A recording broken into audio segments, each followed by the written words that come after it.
Hello, everybody. Excited to have you guys on board for another session of Toggl Academy. And my name is Amelia. I'm the community manager at Toggl Track. You've seen me in the last couple of episodes of Toggl Academy, so I'm back for another one.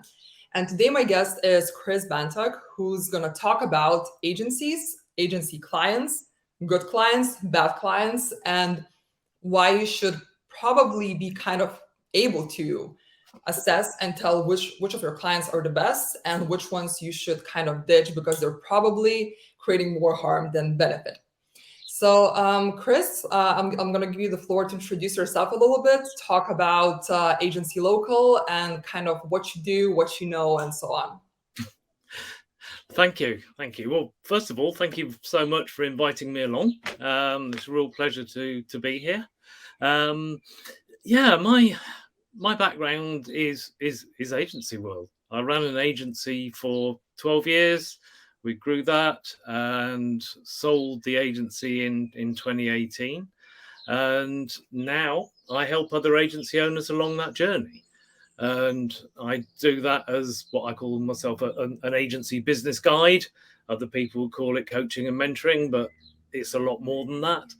And I'm also the founder of Agency Local, which is a community, a business support community for marketing and creative agencies. So we're looking to turn curious creatives into business brains.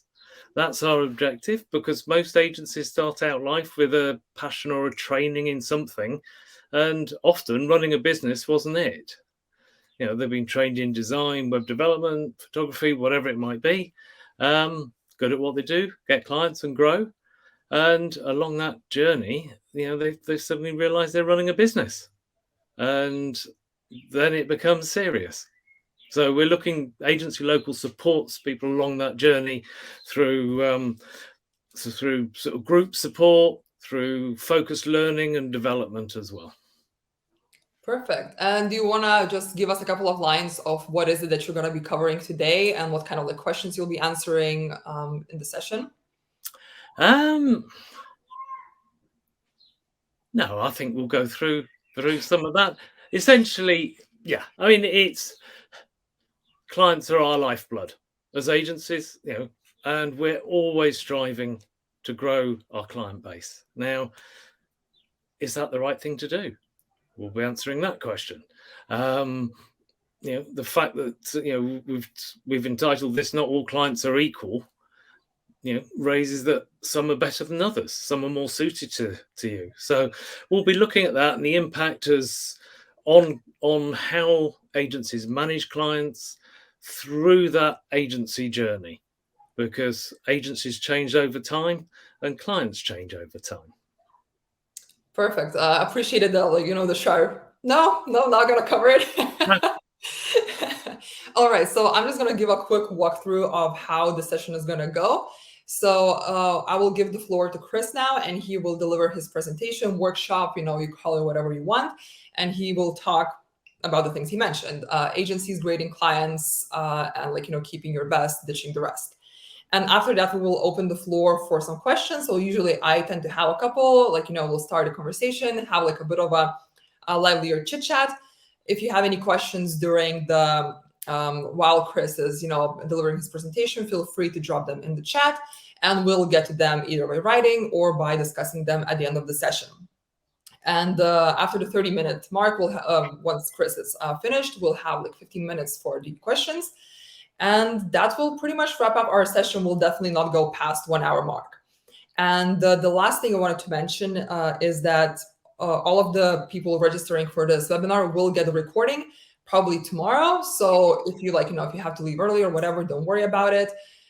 This recording will end up in your mailbox together with the deck.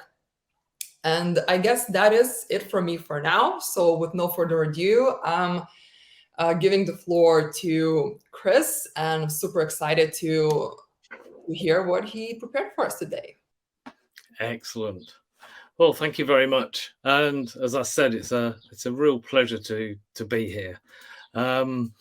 So keep the best and ditch the rest, eh? I've introduced myself already. So let's get underway. I want this to be as interactive as possible, so I think we'll test how the chat's working right from the top. Do you all love your clients, or do you love all your clients? Now, put a Y for yes or an M for no in the chat if you can. Are all your clients equal? Well, they probably are. Got a couple of people coming through. Excellent. So,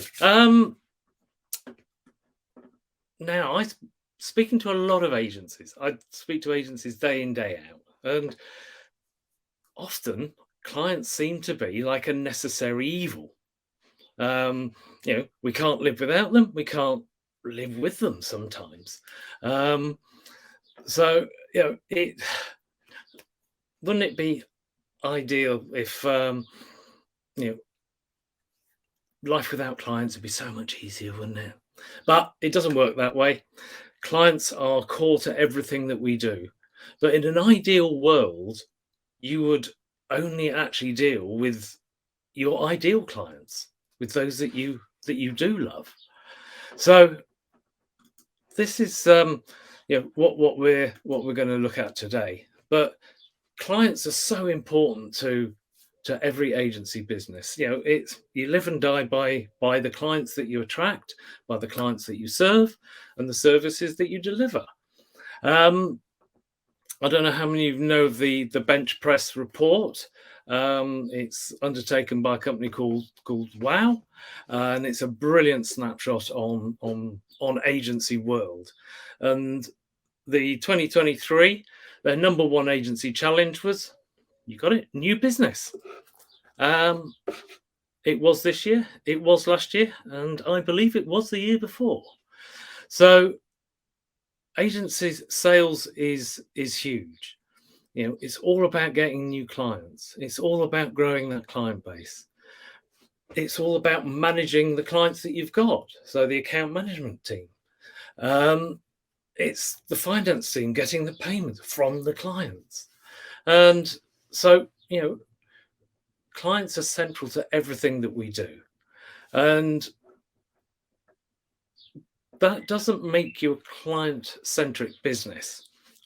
And I think there's a big difference there. Client-centric business to me is somebody that has really thought about the client journey, providing exquisite services along that way, and puts the client at the center of everything that they do.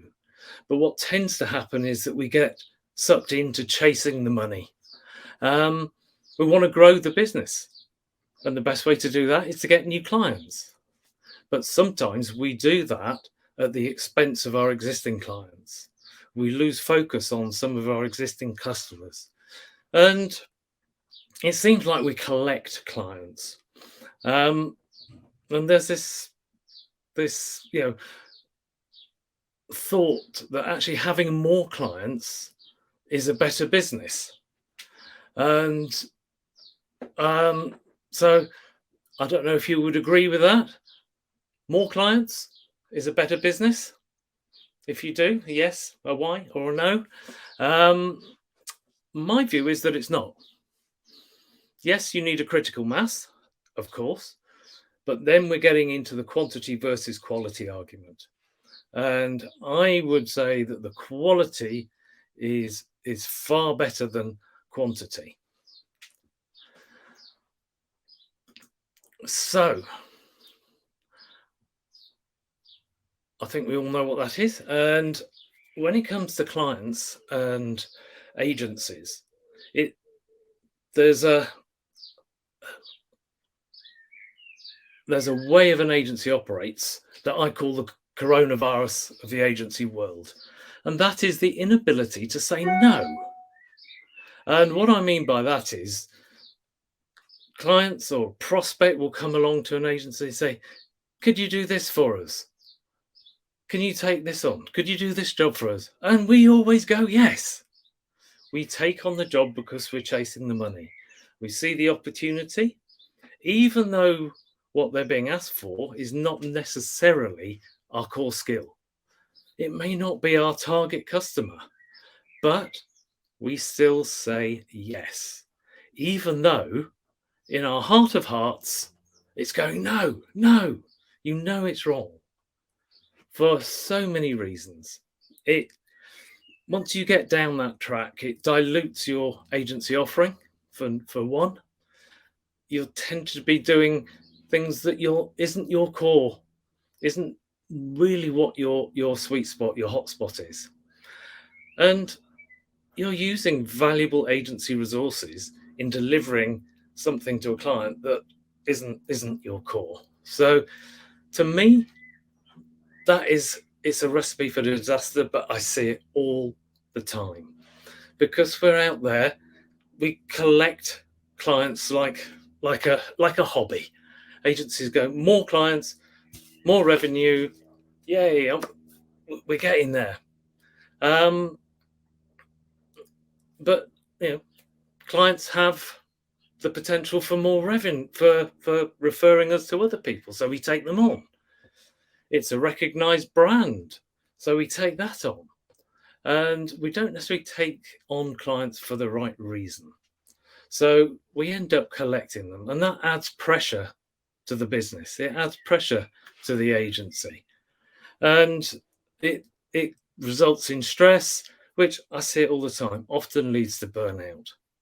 And honestly, running an agency, running a business should be enjoyable. And there are ways to make sure that we don't get into that stress. So why do agencies collect clients like they're going out of fashion?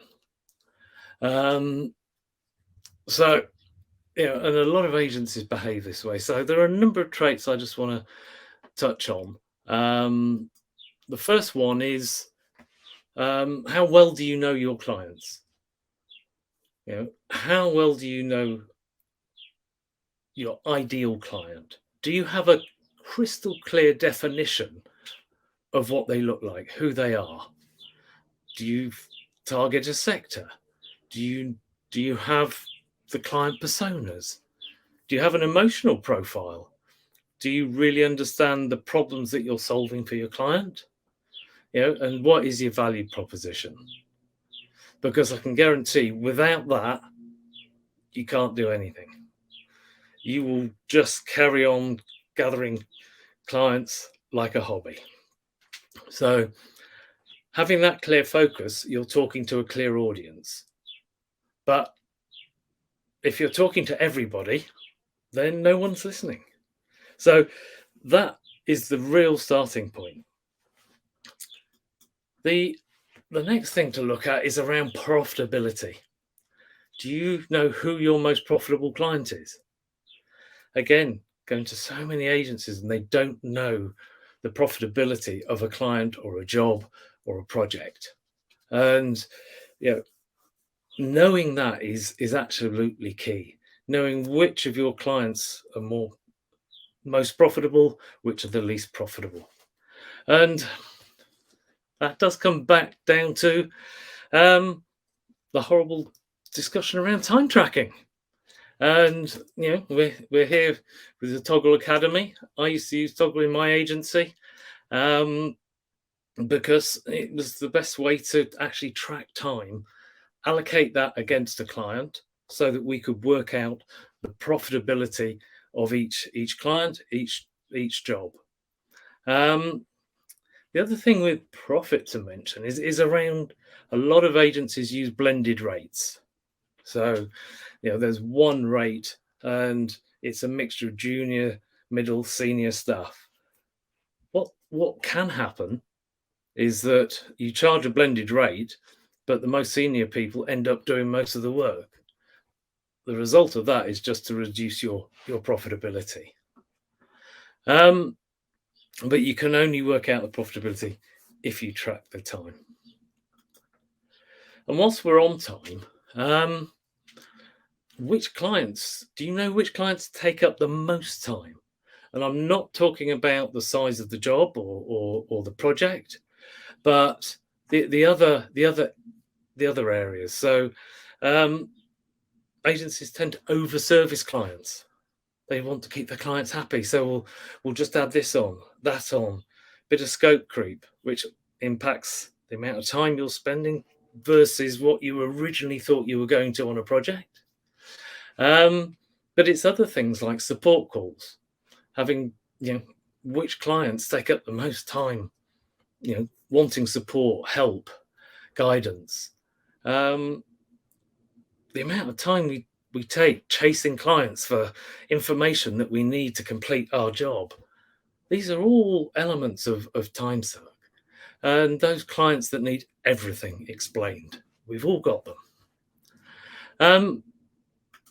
So I think we've already established that there seems to be a badge of honor for the number of clients an agency have. But, again, we're back to the quality versus quantity argument. So, not all clients are created equal. We have our favorite clients, we have our nightmare clients. So what can you do to improve that focus? There is another way. So, in the chat, please, could you tell me which agency you would prefer to run? Agency A, which is, compromising on your customer service, constantly chasing new business, over budget, overstressed, having to hire or outsource to increase capacity, have a high turnover of staff, or agency B, better service to existing customers, more predictable revenue, efficient and a more efficient agency, new capacity for work, and greater employee retention. I know which one I'd rather run. And really that's what we're aiming for with this, is to move from A to running agency B. And I mentioned it a few times, agencies are on a journey. I've put a post up on LinkedIn this week. Is it a race or is it a journey? And I'm of the opinion we're all, agencies are all on a journey, and we're all at different stages of that journey. And whether you're a new startup agency, been around for 2 or 3 years, or a bit more seasoned, 10 years under your belt, you're still on that journey. And on that journey, your agency will develop, it will grow, it will change. Your focus will change. Your services may change. Your target audience could change. Go back to COVID, and anybody that had hospitality as a niche had to switch very, very quickly. Often what I see is agencies, as they grow on that journey, they're looking for bigger clients. So the clients that they had at the beginning of the journey really are not suitable for where they want to be now.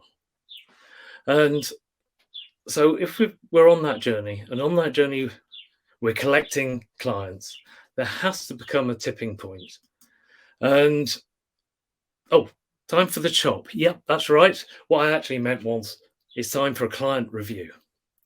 And it's a really good practice to get into, is reviewing your clients, I would say at least on an annual basis. I always used to do that as part of our planning process. And it's a good way to rationalize clients. So, but who goes? How do you decide? How do you make that decision? Well, it's about finding who the stars really are and really letting them shine. So you have to make the decision based on a number of different criteria. And that criteria, there will be, we'll have a look in a second, but there will be a number of different options. However, it's going to be different for every agency. So, sorry, but I haven't got a definitive list, because you have to decide. You have to decide. But there are some things that are things that you can look at. But you may want to add to these depending on where you're at on your journey, depending on the size of your agency. So some ideas here. Split them down into objective and sort of subjective. So the objective are things that are measurable, based on fact. So obviously we've got revenue there, and a lot of this comes down to the old 80-20 rule. I think when you do this analysis, you will find that probably 80% of your revenue and probably your profitability will be delivered by 20% of your clients. So that begs the question about the other 80.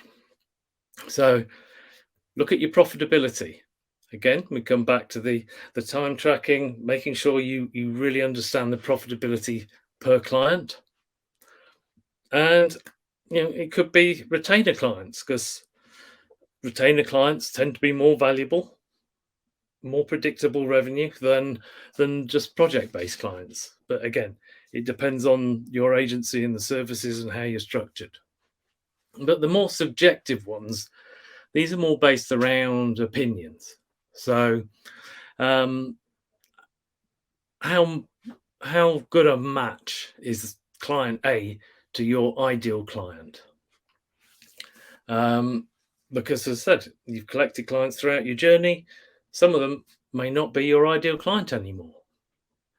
A really important one is to look at whether they're good payers, because not only is revenue and profitability important, but so is cash flow. So if somebody is paying you within 14 days, that's brilliant. If they're in the 60, 90-day category, that's not so good. Look at other factors like the potential for referrals, for new business, but also look at the future business potential of a client.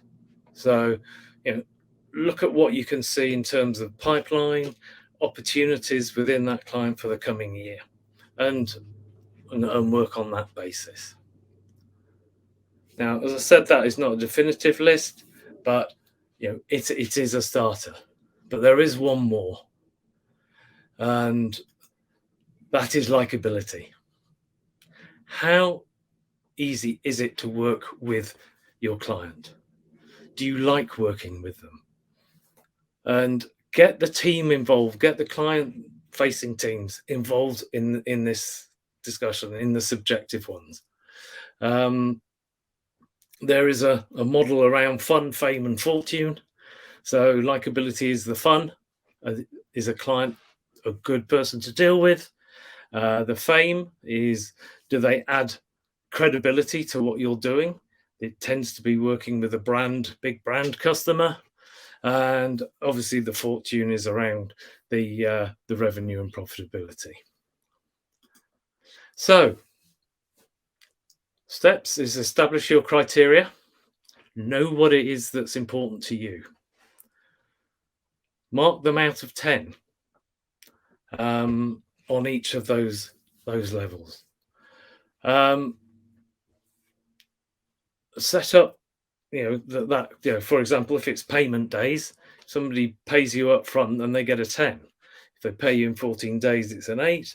If they pay you 30 days, it's a 6, etc. But a good idea then is to weight some of these as to how important these individual criteria really are. So the likability is really important for most agencies.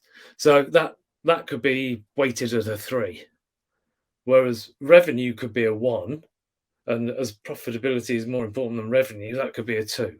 So you end up with a weighted score per client. And then you need to decide where to draw the line, because and it will probably be the 80-20. But what you don't want to go into is getting into a situation where you're reliant on 2 or 3 customers only, because that is a very, dangerous place to be and a dangerous way to run a business. So decide where you want to draw the line. Now comes the difficult part. How do you let clients go? And it's not as simple as just going bye-bye.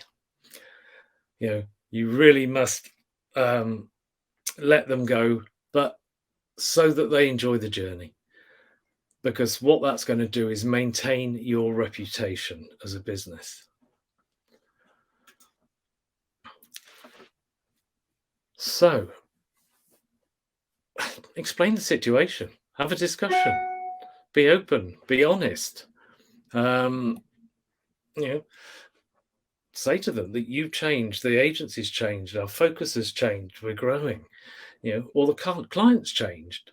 However, you've outgrown each other, and it's probably time to have that discussion as to where you go next, because you can't serve them as well as you would like. So, but whatever you do, don't leave them hanging.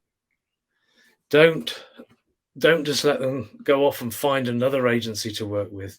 If you can, find somebody to pass them on to, somebody that you trust and that you know, which sort of adds another dimension to, the whole way of running your agency, because you need to really create alliances and get to know other agencies, other people that could be doing similar stuff to you, but maybe for a different target audience. So, your old customer is somebody else's ideal client. If you remember back early part of your journey when you're starting out, and if you're already there, if somebody comes to you and goes, "Oh, I've got 3 clients here. Do you think you could handle them?" I think you'd probably bite their hand off. So it's better for the client. It's better for your relationship with other agencies. And when these other agencies find opportunities that maybe they can't handle, who are they going to come to? So it helps all round. So to me, the results are really quite clear. By looking after the stars, by looking after your ideal clients, rationalizing the number, not collecting them like a hobby, but making sure that you know who you want to work with and why, and the ones that you can serve the best, because it really will improve the service to your clients. Your satisfaction and loyalty will go through the roof. You'll be more efficient, more productive, and have an increased capacity, because without having to go out and hire new resources or find other partners to work with. So my key takeaways for you, really, threefold. It all starts with being very, very clear with your ideal client. Know who you serve, why, what they look like. Undertake an annual client review, because what was a big client yesterday may not be a big client tomorrow. And it works the other way. What's a little client yesterday could be a big client tomorrow. And build alliances and collaborations, so that when you do need to pass customers on, you have people that you can pass them on to. So with that, hope that's been useful. Hope you found some pointers in there that will help. The whole idea is to help you become more profitable, more efficient, and to have fun on your journey.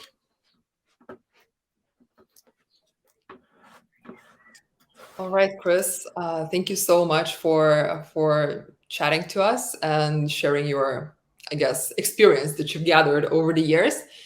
So as I said, and as Chris pointed out, now this is the Q&A time. So if you have any questions, comments, insights, if you want to share your own experience, just drop it in the chat and we'll cover it. And in the meantime, I do have a couple of questions for Chris myself. And maybe that's going to be also like a good way to start a discussion. So something I wanted to ask, we spoke about having those hard conversations and kind of like splitting ways with a client that isn't really working out anymore.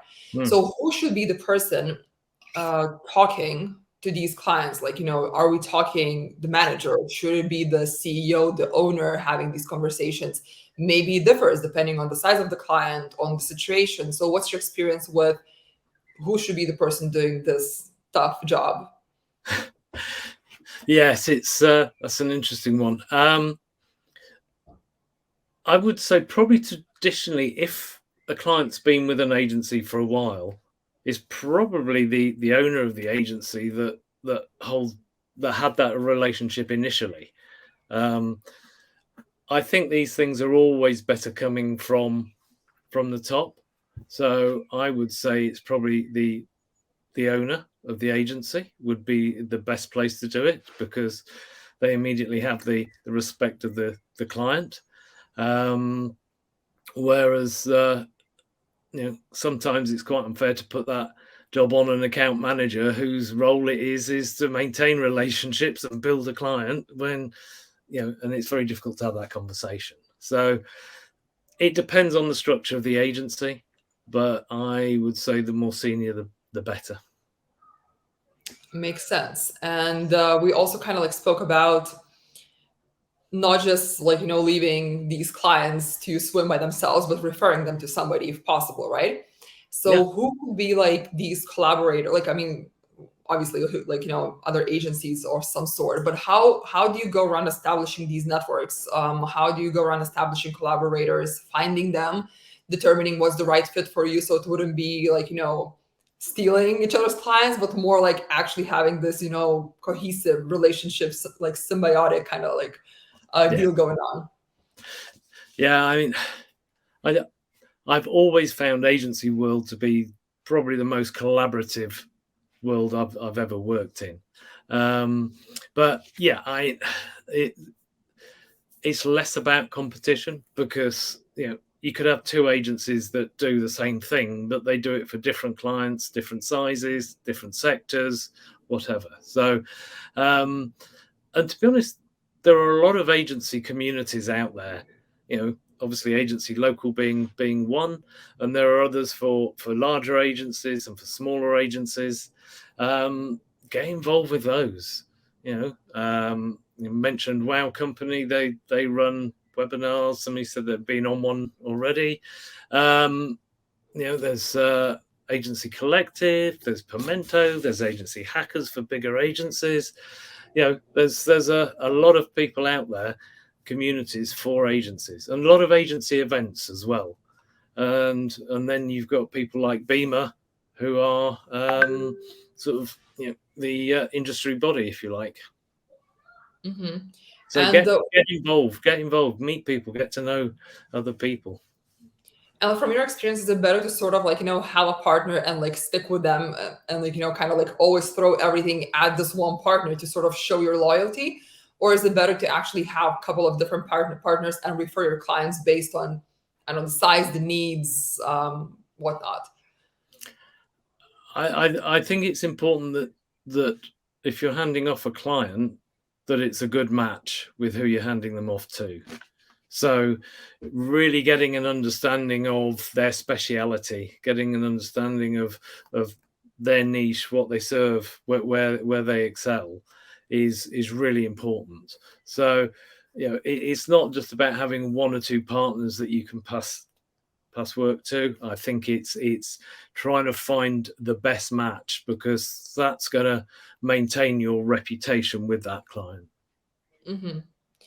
And talking about like passing on those clients who aren't a good fit, and especially in the beginning of the session you mentioned that there's that FOMO of, if a client comes in, we should get them, we should always like say yes. Do you find that sometimes it actually makes sense saying yes even if your heart says no? So like, I don't know, tough economic conditions, or you see that the project is interesting, but the client itself, you can tell it's not going to be like, it's not really going to work on the chemistry level. So like, how do you go around like is there ever a point of saying yes, even if you think it's wrong for you, or like should you like have some sort of like a checklist that like weighs weigh your pros and cons? I think the best answer to that is trust your gut. You know in your hearts of hearts when something's not right, and the chemistry one is a really good one. It's not just about taking on work that maybe is on the periphery of what you do, but if there's not that chemistry there, then down the road you're going to end up with a problem client. And that the chemistry thing is really important when you're evaluating whether to take work on or not. And I completely get it when again agencies are just they're chasing the money. Oh god, we've got this, our budget's this for this month, we've got to get that money in, we've got to get that sale, this will do it. But sometimes you need to think about the longer term as well. So I get it, and I get why people take on business that when their heart's saying no, and then their head just goes, "Yep, we can do that." But if possible, trust your gut. And when it comes to like trusting your gut and finding those ideal clients, so do you find that like actually niching down helps with that? Like helps with finding that chemistry, helps with understanding people and speaking the same language? 100%. It's funny. My agency was full service, and now I tell people to niche as much as you can, because it really does help have that conversation. So you're talking, you get to learn your sector's language, you get to learn the nuances, you know their problems. And one client of mine that I helped niche, he describes it like an hourglass. He resisted and it was going down, and he went down, and he thought, oh, this is just getting too narrow. And then he got into the niche and explored it some more, and this whole new world just opened up. So it's good for targeting, it's good for having conversations, but it will open up a whole new world of opportunity. Makes sense. All right, like I am personally out of questions except for my last one, which in a way I think is the most important one. Okay. So say like somebody watched this, like an agency founder or somebody who works at an agency, they watch the session and now they're thinking to themselves, that actually makes a lot of sense. Half of my clients are actually kind of a pain, and I would probably not be working with them, would prefer not to be working with them. So how should somebody get started to even thinking about this? Because like, say somebody has 20 clients, like, do you start like auditing them, like, top to bottom, biggest to smallest? Like, what's the action plan? Like, what do you do tomorrow morning to make my client portfolio better, more profitable, easier to manage? Like, where do you even begin?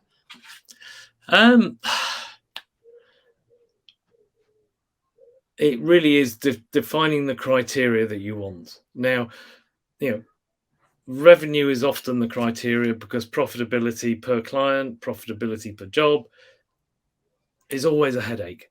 It's always difficult to calculate that. It depends on how much is tracked. It depends on how granular you get. So we often work on revenue, although that's vanity and profit is sanity. We know that, but the revenue, first thing to do is look at the revenue, and you'll get that 80-20 split. Probably the next most important one is likability. Do you like dealing with these clients? Yes or no? You can tell from your account system, are they good payers?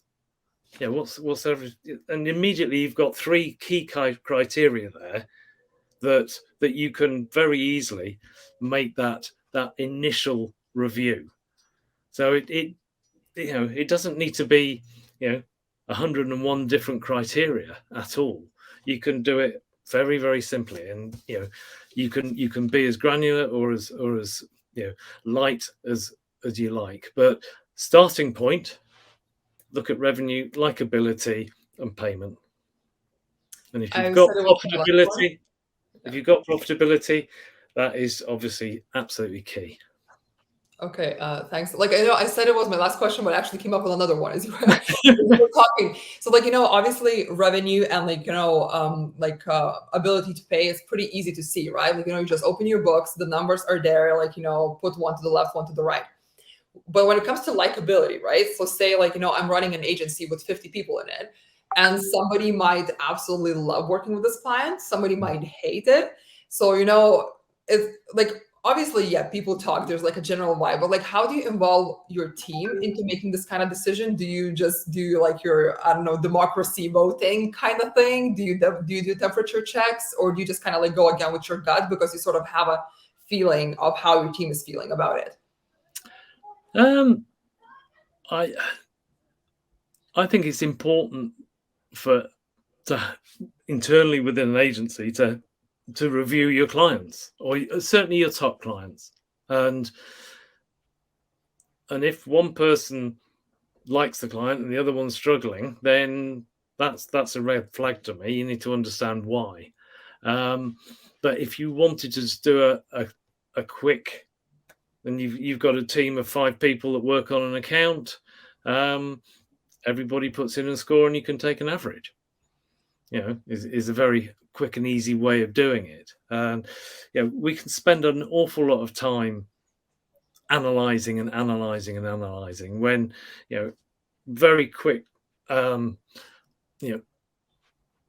analysis will probably give you a really good steer on what you need to do.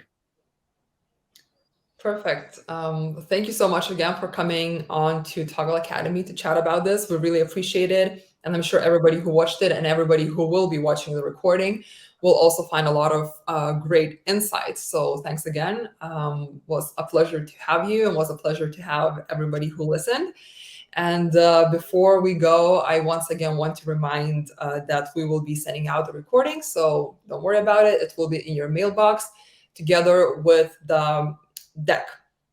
And the last thing I probably want to bring up is that the next episode of Toggl Academy is coming in July. Yeah, we have June now, it's coming in July. And the event will be up on LinkedIn in the upcoming days. So keep an eye out for it. We have great guests coming on. We have great topics to cover. And if you have any feedback whatsoever about these sessions, if you have any ideas how we can run them better, feel free to reach out to us, support, LinkedIn, DMs, whatever, we're open to hear your opinions. So I think that's it from me today. Thanks, Chris. It was great having you. And goodbye, everybody, and see you on the next episodes.